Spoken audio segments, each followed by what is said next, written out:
Hi friends, welcome back to my channel. ఈ స్టోరీకి writer SNMR Sridhar గారండి. శ్రీధర్ గారి అన్ని స్టోరీస్ కి కాపీరైట్స్ వర్తిస్తాయి. ఆయన పర్మిషన్ లేకుండా యూట్యూబ్ లోనే కాదు మరే ఇతర సోషల్ మీడియా నెట్వర్క్ లో కూడా ఆయన స్టోరీస్ ని అప్లోడ్ చేయడానికి వీల్లేదు.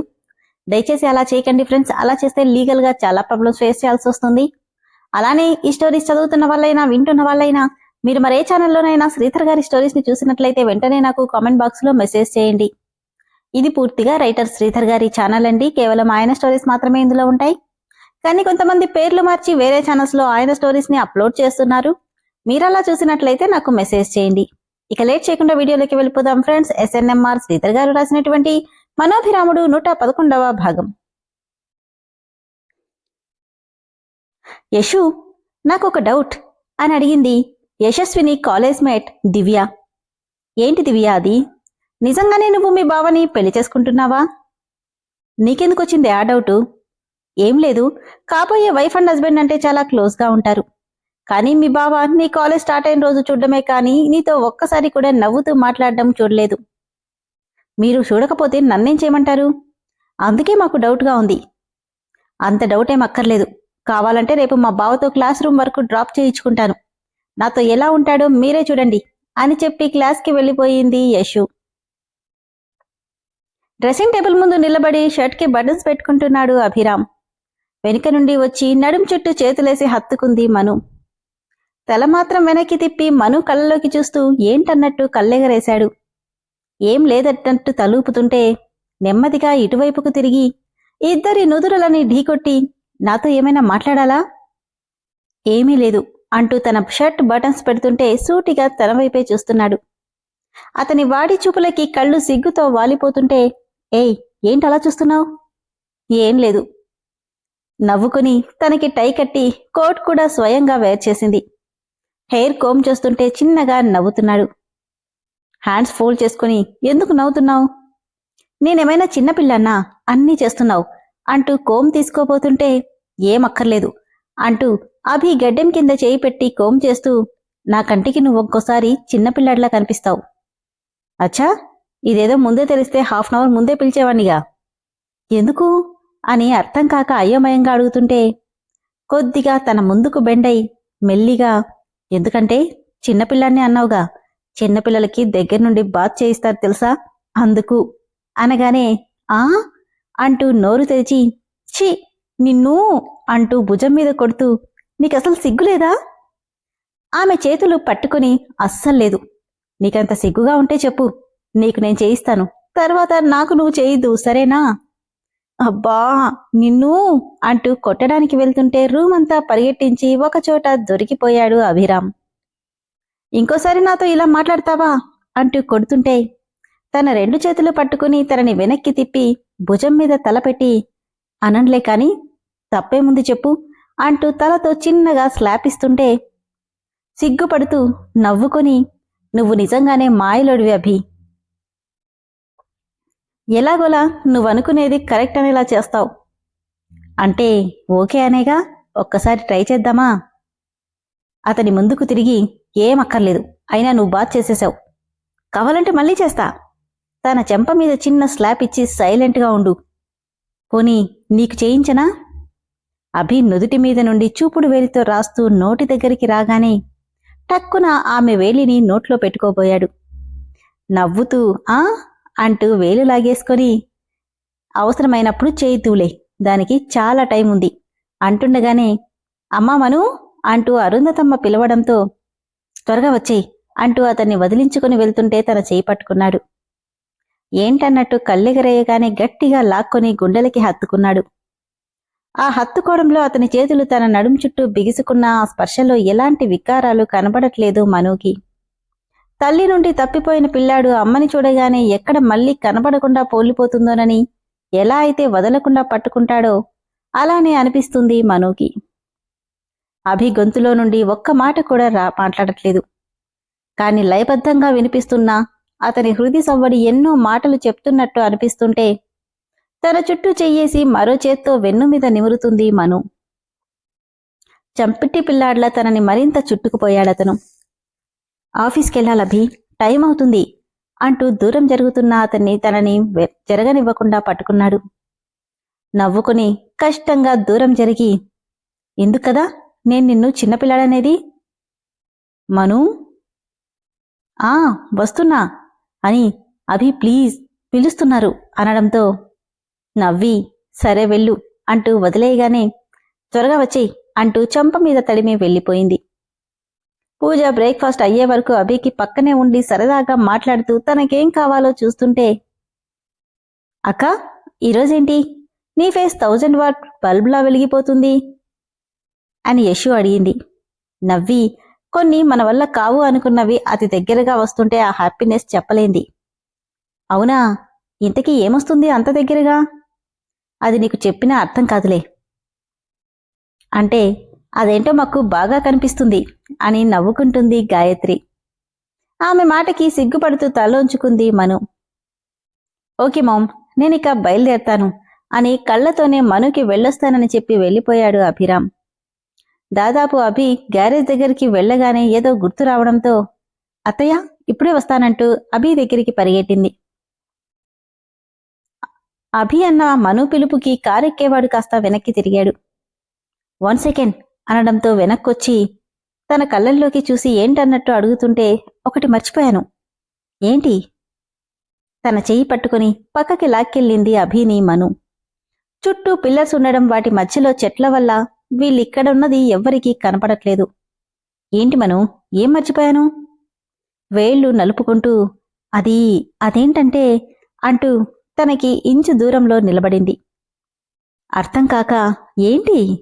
నెమ్మదిగా తన 2 చేతులు అభి మెడ చుట్టూ హారంలా వేసి తన కాళ్ళని కాస్త పైకెత్తి వేళ్లమీద నిలబడి తన నుదుటి మీద ముద్దు పెట్టి క్షణాలు అలానే ఉండిపోయింది.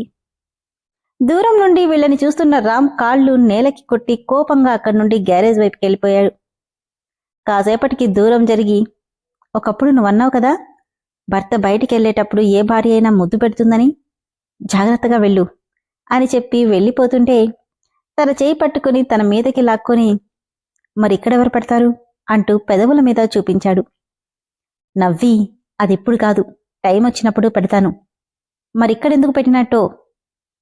ఎందుకంటే ఇక్కడెవరు పెడతారో తెలుసా? ఎవరు? అమ్మ అనగానే అభి ప్లేస్లో ఎక్స్ప్రెషన్స్ మారిపోయాయి.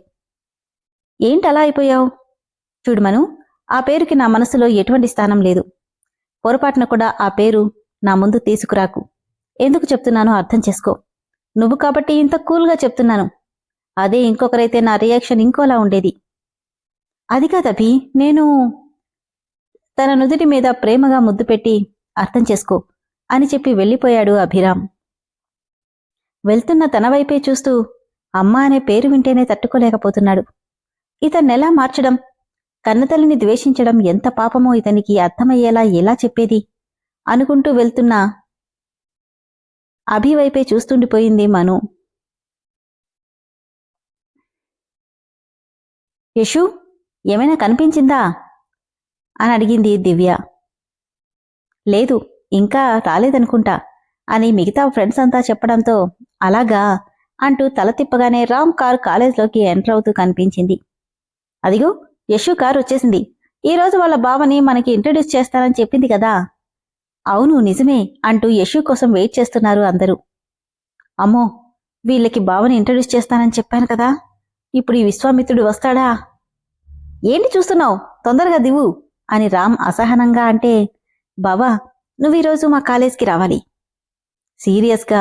ఎందుకు అంటే, బావా నువ్వు హీరోలా ఉంటావు కదా, మా ఫ్రెండ్స్ అంతా నీతో ఫ్రెండ్షిప్ చేయాలని అనుకుంటున్నారు, అందుకని. కోపంగా అవుట్ అంటే, ప్లీజ్ బావా ఒక్కసారి shut up and get out అని అరవగానే అమ్మో అంటూ భయంగా దిగేసింది. ఇప్పుడు ఏదో ఒకటి చేసి బావని తీసుకెళ్ళాలి అనుకుంటూ దిగింది కాస్త అమ్మా అని గట్టిగా అరిచేయడంతో ఏమైందోనని కంగారుగా కారు దిగాడు రామ్. ఏడుస్తూ కాలు కొంచెం బెనికినట్టుంది బావా, పర్లేదులే నువ్వెళ్ళు అని కుంటుకుంటూ నడుస్తూ మళ్లీ పడబోతున్నట్టు యాక్ట్ చేసి రామ్ని గట్టిగా పట్టుకుంది. అయ్యో చాలా నొప్పిగా ఉంది బావా. పోనీ ఇంటికెళ్తావా? వద్దు బావా, ఈరోజు ఇంపార్టెంట్ క్లాసెస్ ఉన్నాయి. నువ్వేమనుకోకపోతే నన్ను కాస్త క్లాస్ వరకు తీసుకెళ్తావా? సరే పదా అంటూ తన భుజం చుట్టూ చెయ్యేసి నడిపించుకుంటూ తీసుకెళ్తుంటే రామ్ నడుం చుట్టూ చెయ్యేసి తన భుజం మీద తలవాల్చి నడుస్తుంది యశు. తనలా పట్టుకోవడం ఇబ్బందిగా ఉన్నా నిజంగానే కాలు బెనికిందనుకుని సైలెంట్గా తీసుకెళ్తున్నాడు రామ్. కానీ మొదటిసారి గాయత్రి కాకుండా మరో ఆడపిల్ల స్పర్శ తనకి తగులుతుంటే ఏదో తెలియని అన్కంఫర్టబుల్గా అనిపిస్తుంది రామ్కి. ఏంటే వీళ్ళ బావతో ఇంత క్లోజ్గా వస్తుంది అంటే నిజంగానే వీళ్ళ బావని పెళ్లి చేసుకోబోతుందా అంటుంది తన క్లాస్మేట్ దివ్య మిగతా ఫ్రెండ్స్తో. వాళ్ళ క్లోజ్నెస్ చూస్తుంటే అలానే అనిపిస్తుంది అని మిగతా వాళ్ళు కూడా చూస్తుంటే మీ క్లాస్ ఎక్కడా అని అడిగాడు. ఇక్కడే బావా, అదిగో అక్కడ నా ఫ్రెండ్స్ అంతా నిలబడి ఉన్నారు, అక్కడికి తీసుకెళ్ళు.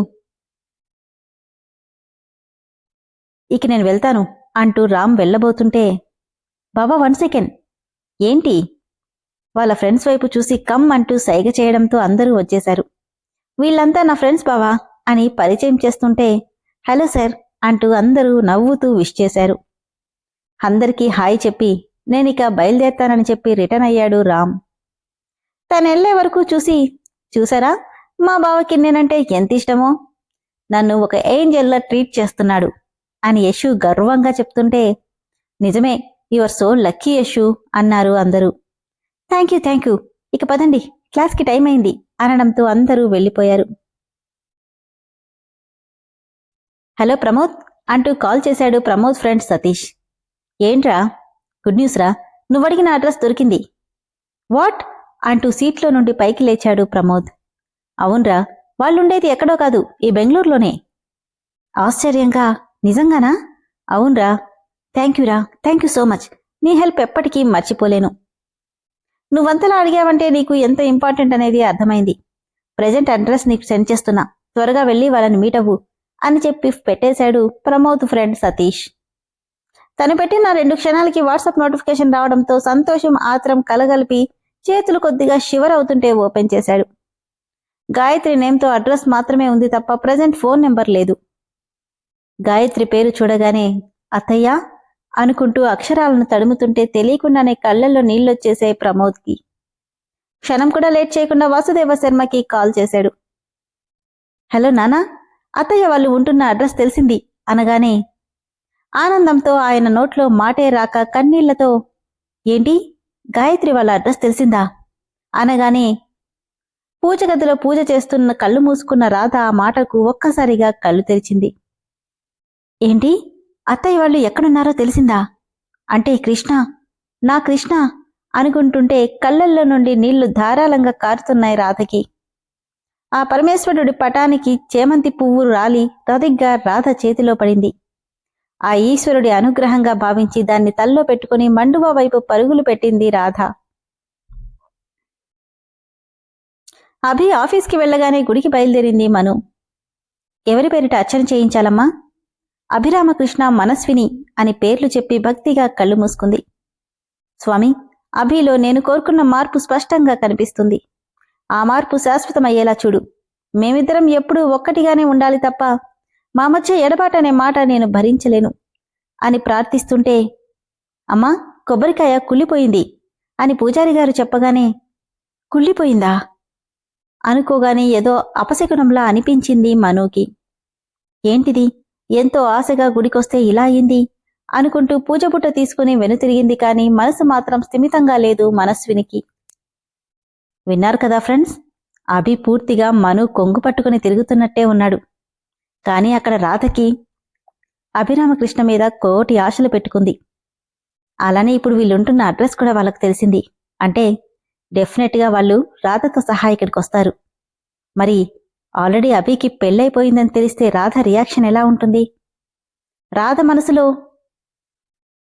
తనున్నాడు, మరి తన మనసులో ఇంకా రాధ అలానే ఉందా లేదా అనేది తదుపరి ఎపిసోడ్స్లో వెంటనే రివీల్ అయిపోతుంది. సో ఫ్రెండ్స్, అస్సలు స్టోరీని మిస్ చేయకండి.